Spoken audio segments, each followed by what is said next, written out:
feel like my nervous system was on fire constantly. And like it was just like this, I don't know how to deal with it.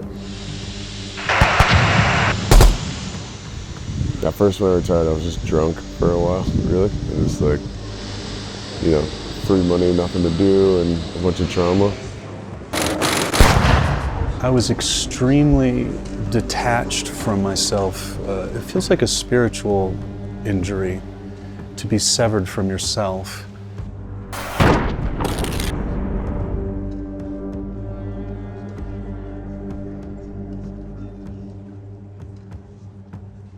In the past, warriors had ritual. They had guidance. They had space to grieve, to release, to return. Native Americans welcomed their soldiers with cleansing rites in sweat lodges. Greeks used theater to process the wounds of war in a cathartic collective experience. They were given medicines from the earth and stories to process what words could not say. The warrior healed in community. But today, we have forgotten. We treat those who have seen too much as if they are broken. We offer pills, silence, and separation, and we call that healing. But there is a way, a call to remember, a path forward, not to erase the pain, but to honor it and transform it.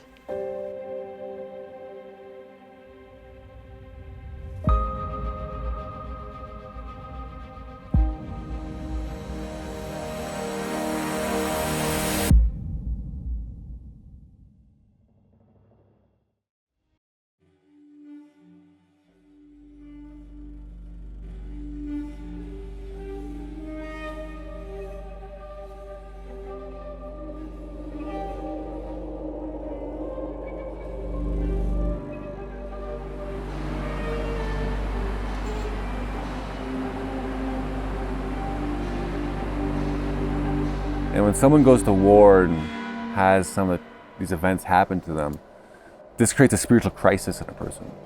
And a spiritual crisis requires a spiritual solution. I think modern warfare has changed drastically from all of human history. Modern warfare, we look at industrialized armies by the millions, and ancient warfare was more about the warrior, whereas modern warfare is more about a soldier. That soldier is a unit into a mass in this military industrial complex. So in ancient times, in all cultures, war was also a spiritual process. Almost every culture had some kind of healing ritual or purification ritual.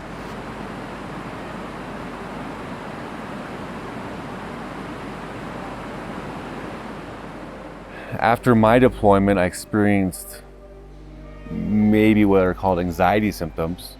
So for me, I felt extreme tension all the time. I felt like my nervous system was on fire. I also felt very lost on what to do in the world. I felt a disconnection from community and the camaraderie I had before. So all these things added to a what I would call now a spiritual crisis. And we have to acknowledge the spiritual nature of human beings.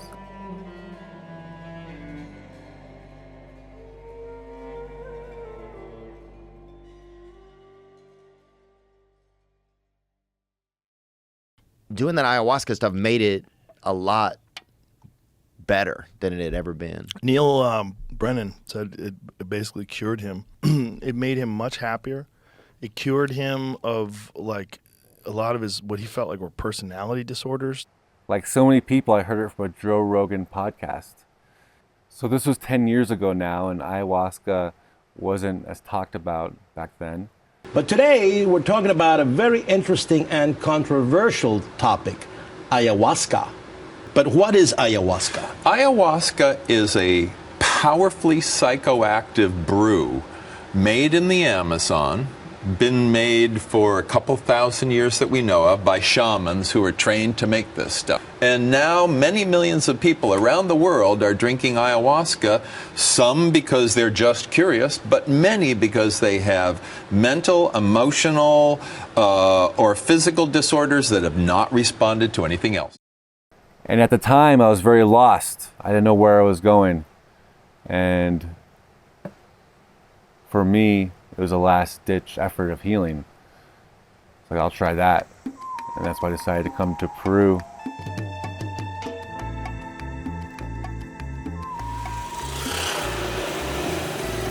And the first city I went to was Iquitos to do ayahuasca in the jungle, 4 hours outside of Iquitos.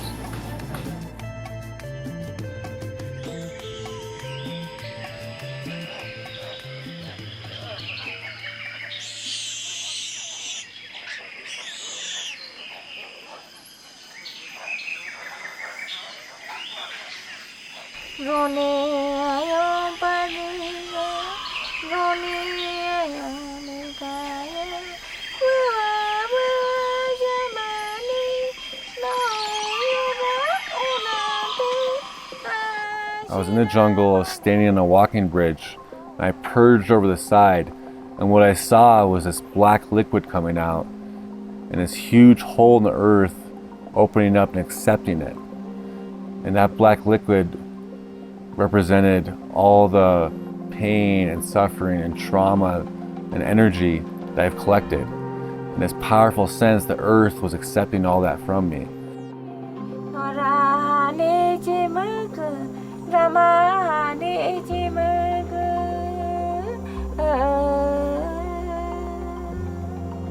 Before that, I'd never had any experience even remotely close to that.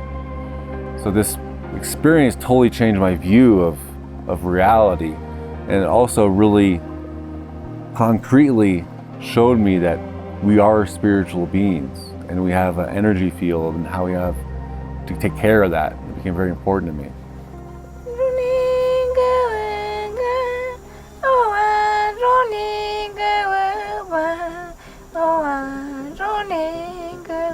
So I met Bryce in the jungle. It felt like we had very important work ahead of us. And when I started talking to him about it, he really resonated with that. And we became very good friends. My name is Bryce Gertson. I'm from Canada, and I've been studying curanderismo for the last 7 years. Curandero is a Spanish word that essentially means healer. And in this context, with the ayahuasca, it's somebody who has knowledge of the plants and how to utilize them for spiritual, mental, emotional, and psychological benefits, physical benefits as well.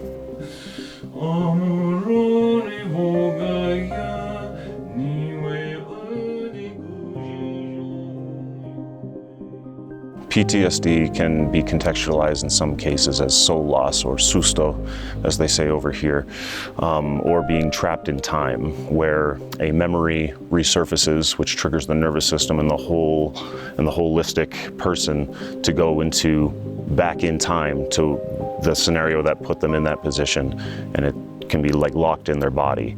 The role with the ayahuasca, although it is not a panacea, it is definitely very useful for helping people to dig very deep into that part, be able to get a look at it in a very sort of confrontational manner, and be able to process it effectively so that they can create a new identity for themselves, or be the people that they once were before the incident.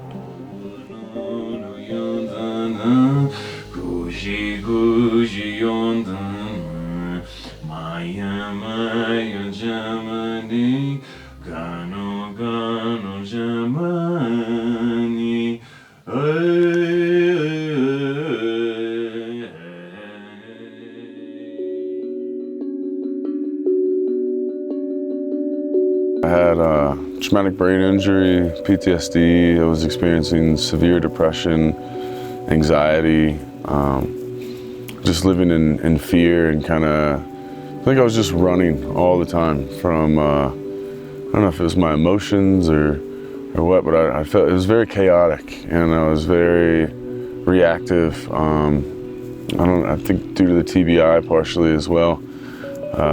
just get like explosive anger whenever I would be in fear, and I was in fear quite often. It didn't take much to trigger that.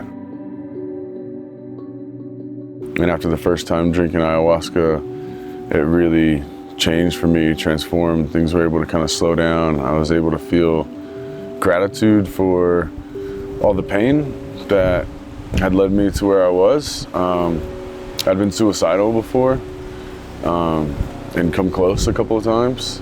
And after ayahuasca, I still had feelings, emotions, but I didn't have the suicidal bit of it. I started feeling less anger. I don't think I got in a single fight after ayahuasca, which was profound for me. And things weren't perfect, but it began my path of healing.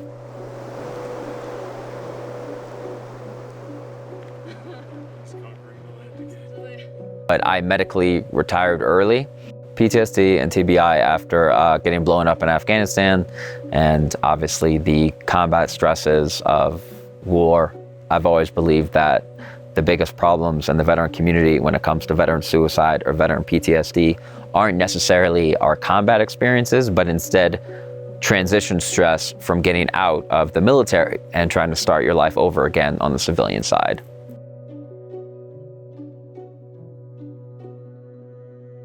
Been addicted to a lot of things, been addicted to being addicted, I think. Addicted to my PTSD, addicted to pain, cover myself in tattoos, addicted to pleasure. There's a mama-san at a Bangkok brothel that I promise you would greet me by name if I walked in. Certainly addicted to alcohol, medication the VA gave me, which closed me down. This medication out here, the plant-based medicine, opened me up. You know, PTSD is as much of a spiritual battle, I think, as it is a mental health battle. And it's not a battle that you want to lose.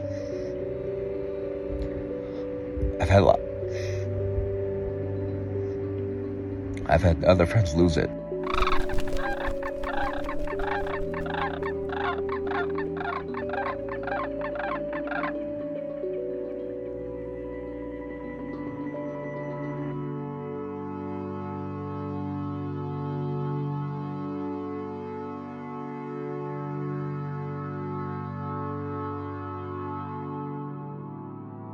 So I discovered neurofeedback from a friend in Omaha, Nebraska. And she told me, Luke, you have a brain pattern that's related to PTSD. The brain literally compartmentalizes that trauma, so that person doesn't have to feel it. And it's a defense mechanism at a time that serves a purpose. So when we release that trauma, the overall brain becomes healthier. And when the trauma is in the system for a long time, the system literally starts degrading. So in the past, people most likely use different shamanic methods to heal. And we've lost that in the present day, so it's very important to rediscover that, because that's our natural way of healing. And what shamans are doing with plant medicines and maybe different methods like shamanic drumming, we're doing with technology with neurofeedback. Once I discovered neurofeedback, it gave me another route to heal that very much complemented the ayahuasca experience. And eventually, I found all the spiritual implications to this brain training. That, like my mentor says, it's electronic yoga. We're controlling very subtle states of being that in the past would be what yogis would do, but now we're doing technology. So I found it very inspiring, and I just started reading all the books I can on it, and eventually I brought that technology to Peru. So, in a scientific sense, ayahuasca and plant medicines increase neuroplasticity. And this allows for novelty, novel solutions, and novel ways to interact with the world, and novel ways to feel. Neurofeedback is the same thing. So we're leveraging both these off each other. And in the process, we're dramatically increasing the healing and that spiritual evolution process.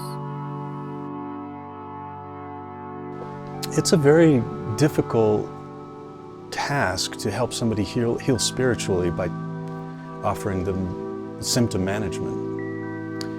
And I think that is by and large the biggest problem with the that professional approach. I think in our, not to just bash Western culture, but I think Western culture knows that we've pretty much veered off the trail into the intellect and got away from the soul and the heart. The medicine is getting genuinely connected, and our culture does not promote that or have a frame or have reference for that. And I think combat veterans are an example of an extreme mirror of how we're living.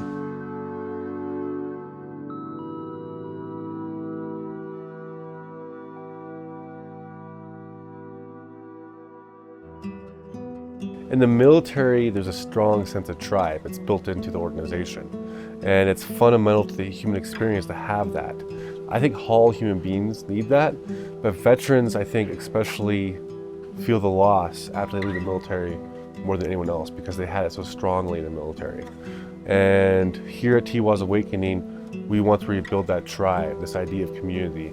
This is why we do jiu-jitsu, for example, because jiu-jitsu pushes yourself, but also we all look out for each other. We're a team, and we want everyone to improve. And it creates this camaraderie that's hard to find in the normal world. And just like boot camp can push you and you form all these bonds with the men around you in boot camp, same thing with plant medicines. When you go through this plant medicine experience together, you go through this shared hardship together and shared challenges and shared joys, this creates a bond and a tribe that we want to recreate in the modern world that's so hard to find, and we want to be part of that idea, bring this idea of tribe back.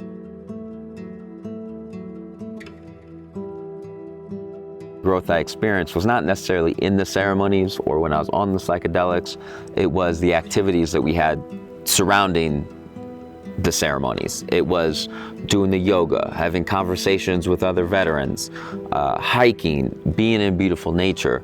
That really was kind of a separation from my anxiety, my PTSD in the world. I mean, when we're on the mountain, there's no cell phone service. You know, you're up there and you kind of looking at this beautiful nature, these gorgeous sights in the Sacred Valley, and you feel this spirituality. You feel, you know, for me, like closer to God.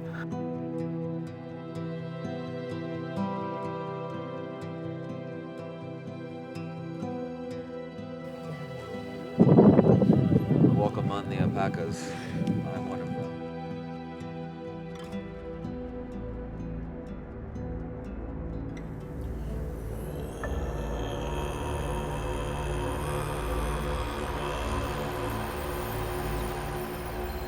This retreat is made up of is plant medicines, right? We begin with 3 ayahuasca ceremonies, and then we have wachuma at the end to close off. But in between all of that, we include adventure hiking, jiu-jitsu, acupuncture, yoga, and all of these are, we want to remind people that the physical body is a way to reach altered states, to reach altered higher consciousness.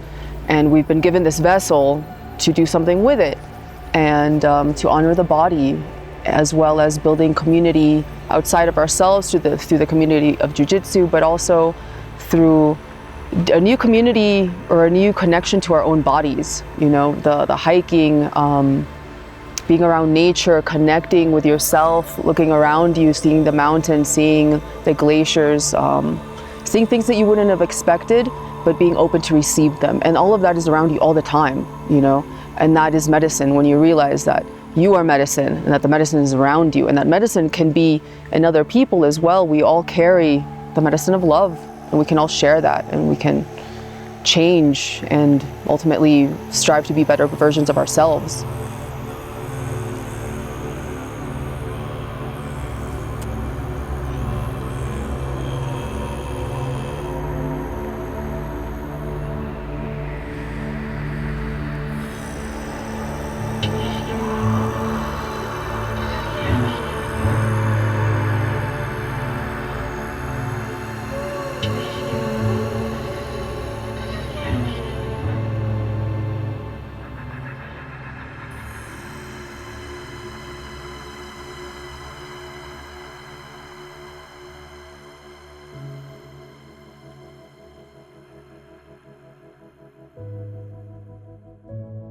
We're in this beautiful phase of history, and we're part of it right now. It's so beautiful.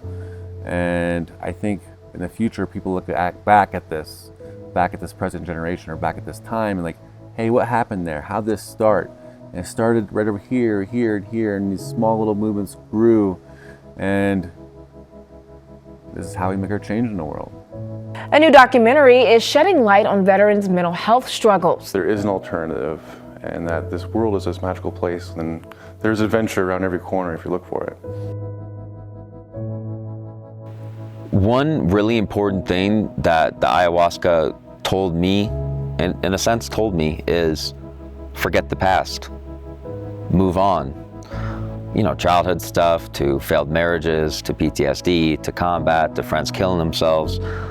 PTSD is, in a real way, just looking back. I mean, that's what you're doing. When you have PTSD, you're looking back.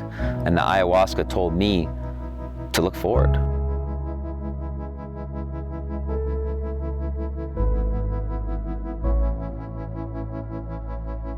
Ayahuasca made the difference for me because it truly opened up a higher dimension and gave me care and helped me reconnect to my soul. And the moment it happened, I knew that's what had been wrong all along. The dark night of the soul, that's a powerful place to be, and I've been there, and it's a difficult place to be. And I definitely experienced the hopelessness in the dark night of the soul. And for me, ayahuasca was a light that shined that started showing me a way out of that. It put a hope there for me. And having hope kind of meant everything when I was in that space. And I think for other veterans that are feeling that hopelessness and that despair and that pain, sometimes it's harder to run into it than it is to run away from it. But by running into it and finding that light, I think there's so much growth that can be had and so much liberation from that. I would say to them, just hang in there and continue to be a warrior and run towards it.